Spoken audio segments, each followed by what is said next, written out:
ओम शांति। आज दुआएं हमारे जीवन का बहुत बड़ा श्रृंगार है। हम परिवार में सुख शांति लाना चाहते हैं, परिवार को खुशियों से भरना चाहते हैं। पर आपको ध्यान रखना है कि परिवार में सुख शांति या खुशियां कैसे आएंगी। वो आएंगी दुआओं के आधार पर, क्योंकि जितनी हमारे जीवन में दुआएं इकट्ठी होंगी, परिवार में सुख शांति लाना उतना आसान हो जाएगा। आज व्यक्ति बहुत मेहनत करता है कि मैं परिवार के हर एक सदस्य के चेहरे पर खुशी लाऊं, परिवार की हर एक छोटी छोटी इच्छा को पूरा करूं। बहुत मेहनत भी करता है, लेकिन जब उसे रिजल्ट नहीं मिलता, कई बार वो होपलेस हो जाता है कि मैं इतना प्रयास करता हूं, फिर भी मैं परिवार में खुशियां क्यों नहीं ला पा रहा। हमेशा ध्यान रखें कि परिवार की खुशियां आपकी दुआओं के ऊपर आधारित है। जितनी आपने जीवन में दुआएं कमाई होंगी, परिवार में खुशियां उतनी ही आएंगी। क्योंकि आज हम ज्यादातर ध्यान धन कमाने में लगा रहे हैं कि हमें ओनली धन कमाकर अपने घर की जो भी सदस्य हैं उनकी इच्छाओं को पूर्ण करना है। पर आप ध्यान रखें कि धन आपके परिवार में सुख शांति नहीं लाता, ओनली आपके घर की जरूरतों को पूरा करता है। आप देखें, जब व्यक्ति अशांत होता है या किसी भी कारण से परेशान होता है, तो उसका धन कमाने में भी ध्यान नहीं होता। उसका धन कमाने में किस तरह से मुझे अपने माइंड को लगाना है, वो माइंड भी नहीं लगता।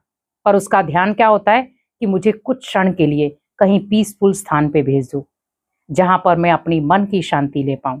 इसका मतलब धन हमारी इच्छाओं को पूरा कर रहा है, पर जो हमारी मानसिक इच्छाएं हैं, जिसको हम कह सकते हैं सुख शांति, वो पूरी नहीं हो रही। और वो होंगी क्योंकि ये हैं सूक्ष्म इच्छाएं जो मन के साथ कनेक्टेड हैं। आप परिवार में आपसे सोचें, सारे परिवार के सदस्य एक खुशी वाला माहौल बिताएं, या सभी के परिवार, जो भी आपके रिश्तेदार हैं या जो भी आपके परिवार के सदस्य हैं, सभी के चेहरे पर मुस्कान हो। तो वो तभी संभव है जब आपने कर्मों के आधार पर दुआएं कमाई होंगी।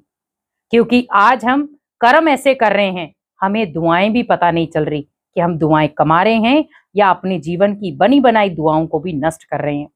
बहुत सारे ऐसे हम कर्म करते हैं जिससे हम चाहें भी दुआएं कमाना, लेकिन कमा नहीं पाते। हम चाहते हैं कि हम अपने कर्मों को श्रेष्ठ बनाएं, लेकिन कई बार व्यक्ति के भाव स्वभाव के कारण हम अपने कर्मों को ही खराब कर देते हैं। अपने कर्मों के आधार पर जब हमारे कर्म खराब, हमारा चरित्र खराब हो जाता है और हमारे घर का वातावरण भी खराब हो जाता है। हम जिस भी माहौल में एडजस्ट होते हैं, वो माहौल खराब हो जाता है। लेकिन एक दुआएं एक ऐसी चीज हैं जो आपके कर्मों को भी श्रेष्ठ बनाती हैं, आपको खुद शक्तिशाली बनाती हैं और परिवार में सुख शांति भी लाती हैं। लेकिन आपको ध्यान रखना है कि दुआएं किस प्रकार की होनी चाहिए। आप जब किसी की मदद करते हैं, आपको बदले में वो व्यक्ति क्या देता है?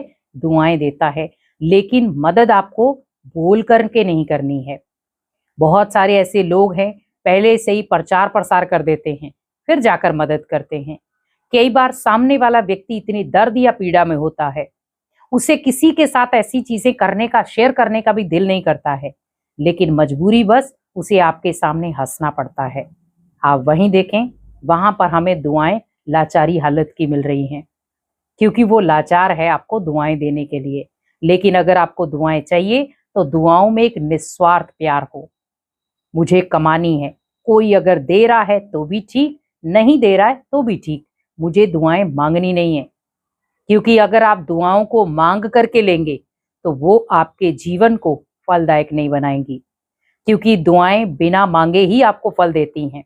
लेकिन जब हम मांग कर दुआएं कमाते हैं, वो हमारे जीवन में कुछ क्षण के लिए मेहमान होती हैं। आज आप देखें, बहुत सारे लोग हैं, कोई भी दान पुण्य करते हैं तो क्या कहते हैं? हमें आप बस दुआएं दो। एक होता है खुद से दुआएं निकलना, वो दुआएं आपके जीवन का श्रृंगार बन जाती हैं। और एक होता है आपने किसी की मजबूरी का फायदा उठाकर दुआएं कमाई है, वो अलग बात हो जाती है। लेकिन जीवन में हमेशा एक चीज याद रखें कि दुआएं आप तब कमा सकते हैं जब आपका मन स्टेबल है। आप देखें, आपने चलते फिरते व्यक्ति की मदद की है, अचानक, उसे नहीं पता था, लेकिन आपने मदद की। कई बार कुछ मदद दिखावे के अकॉर्डिंग भी होती है, कुछ मदद चलते फिरते हम अचानक करते हैं। लेकिन आप जो अचानक मदद कर रहे हैं, उसमें दुआएं आपको 100% मिलेंगी। और एक होता है आप दिखावे के अकॉर्डिंग मदद कर रहे हैं, तो उसकी दुआओं का फल आपको ओनली 10 या 20% मिलता है। और एक होता है कि कोई मजबूरी में फंसा हुआ है और आप अचानक जाकर के उसकी सेवा करते हैं या आप उसका मददगार बन जाते हैं, वो 50% हो जाती है।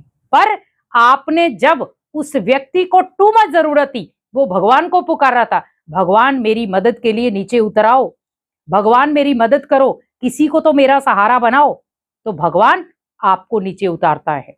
बच्चे, आप उस जगह पर जाओ, उस व्यक्ति की मदद करो, वो मेरे को पुकार रहा है तो मैं तेरे ही माध्यम से जा सकता हूं।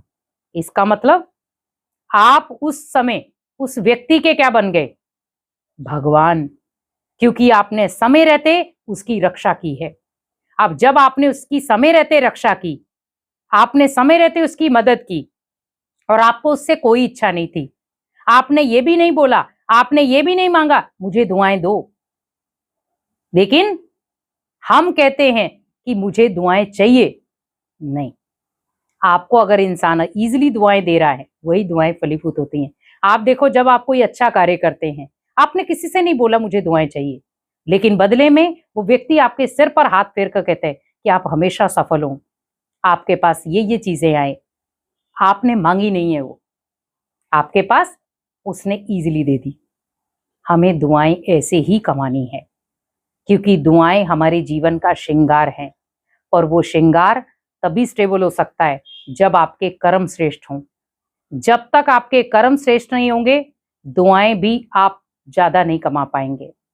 लेकिन आज जो विकराल परिस्थितियां चल रही हैं, छोटी छोटी बातों में व्यक्ति होपलेस हो रहा है, मुसीबतें अचानक आ रही हैं, अगर उससे आपको निकलना है, अगर अपने जीवन को इन चीजों से बचाना है, तो आप दुआएं कमाना शुरू हो जाएं, क्योंकि इस समय की कमाई हुई दुआएं आपके जीवन को बहुत सारी चीजों से बचा सकती है। क्योंकि अचानक जब जीवन में परिस्थितियां आती हैं, व्यक्ति सोचता है अब मैं क्या करूं, लेकिन जब अचानक परिस्थितियां आई, लेकिन व्यक्ति ने पहले से बहुत सारी दुआएं कमाई हैं, तो परिस्थिति आई कब और गई कब उसे पता भी नहीं चलता। तो जीवन में हमेशा याद रखें, दुआएं कमाना संभव है, पर हमें यह ध्यान रखना है कि मैं किस विधि से दुआएं कमा रहा हूं। क्या मैं किसी से मांग कर दुआएं तो नहीं कमा रहा, या मुझे किसी को बोल करके दुआएं लेनी पड़ रही हैं। मुझे ओनली निस्वार्थ भावना के साथ हर एक की मदद करनी है, और जब मैं किसी की मदद करूंगा तो बदले में भगवान मेरी मदद करेगा।